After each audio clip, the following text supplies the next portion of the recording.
You're listening to Rabbi Aryeh Wolbe, Director of Torch, the Torah Outreach Resource Center of Houston. This is the Jewish Inspiration Podcast. Welcome back, everybody, to way number 32. Way number 32 is Oheiv Et Haberiot, love humanity. We have several more loves that we're commanded in this Mishna to maximize life. We have Oheiv Et Tzedakot, love righteousness. We have Oheiv Et Mesharim, love the straight path. We have Oheiv Et Tochachot, love criticism. It's important to use our love in the right ways. Love could be expansive, and people can be misguided and misdirected in how to use their love. The Mishna is guiding us to how to use that love in the proper way. Love humanity. Love your friend like yourself. The verse in the Torah teaches us. It's not Christian Bible. The Torah tells us, V'ahavta l'reacha kamocha. Love your fellow like yourself. How much do you love yourself? Quite a bit. Love your fellow like you love yourself. Love is seeing the virtue in others, we've said. In order to realize your own potential, you have to love humanity. Their success is your success too. When you're able to go beyond yourself,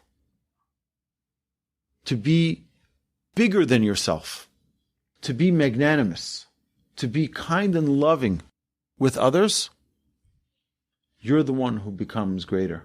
You open yourself up to a whole world of opportunity. In order to realize your own potential, you have to love humanity.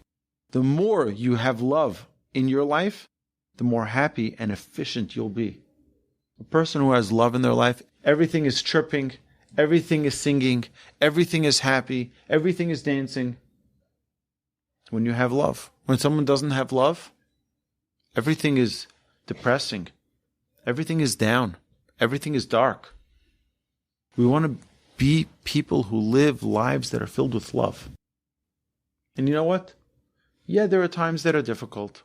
There are times that are stressful. There are times that are not exactly ideal, particularly people who are in a relationship. Any relationship is not always a great day. But if we understand the power of love, a disagreement shouldn't take away from any relationship of love. That's fine. You can disagree. You don't have to agree. A husband and wife don't have to agree on everything. You can argue. However, the love can continue to grow even through those arguments. You can use an argument to elevate a relationship. You can use a disagreement and, quote, a fight to make the relationship greater. Because you learn to improve. You learn to overcome those misunderstandings and now take your relationship to the next level. If you don't appreciate the phenomenon of human beings, you're missing out on one of life's greatest pleasures. Human beings are fascinating creatures. Just sit and talk to people, and you'll see how everyone is their own unique, special, beautiful world. And you know what? It most likely is not like yours. It's not like your life. It's not like your way of seeing things. But that's part of the beauty of this world, is that we have however many billions of people in this world, and that many opinions. That's the beauty of it. You don't all have to see everything the same way. But when we talk about loving others, we have to start with loving ourselves. If we don't love ourselves, it's impossible to love others. The Torah teaches us that by telling us, V'ahavta l'reacha kamocha, love your fellow like yourself. That means you're obligated to love yourself. You're obligated to get to know yourself. You're obligated to spend some good quality time with yourself. Have that conversation with yourself. Who am I? What am I? What am I here for? What do I want to accomplish? What are my strengths? What are my weaknesses? Get to know yourself. On a very, very basic level, we know ourselves pretty well. We know when we're hungry. We know when we're thirsty. We know when we're tired. We know when we want to go someplace, when we want to leave someplace, when we need the restroom. We know everything about ourselves. on a very minimal level. That's an instinctive knowledge. But do we really know our traits? Do we really know if the comment we made was a comment because of jealousy? Or if it was from anger? Or if it was from kindness? That we have to look into ourselves and get to know ourselves. If we don't know ourselves, it's very difficult to know others. My son asked my rabbi. My son now is in Israel, and I told him he had some questions. So I said, go talk to my rabbi. So he went to Eshet Torah, and he went to visit my rabbi. And he asked him, when do I know that I'm ready to get married? He said, do you know that you're ready to get married? When you know yourself. Till you don't know yourself, you're not ready to get married. A person needs to know who they are. Because if you don't know yourself, there's no way in the world you're going to get to know someone else. Love helps you get out of the confines of me and into the expansive we. I tell this to young men, they get married. I say, stop thinking like one. Think like two. You used to go to the restaurant and buy yourself dinner for one. Now you got to start thinking in twos. In everything. You have to start thinking beyond yourself. You have to start thinking, I can't come home empty-handed. I tell this to young guys.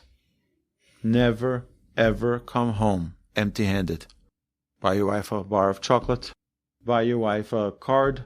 Buy your wife a balloon. Buy your wife a small gift, something. It could be 50 cents.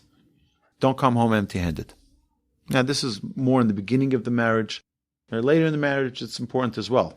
But when they're young and they're just putting down the foundations of a new home, it's important for her to feel that security and that solid foundation. Prioritize your love. Appreciate the relative value of each virtue. Realize that all human beings are God's children. Every single creature. They don't have to look like you. They don't have to talk like you. And they don't have to think or vote like you. They're all God's children.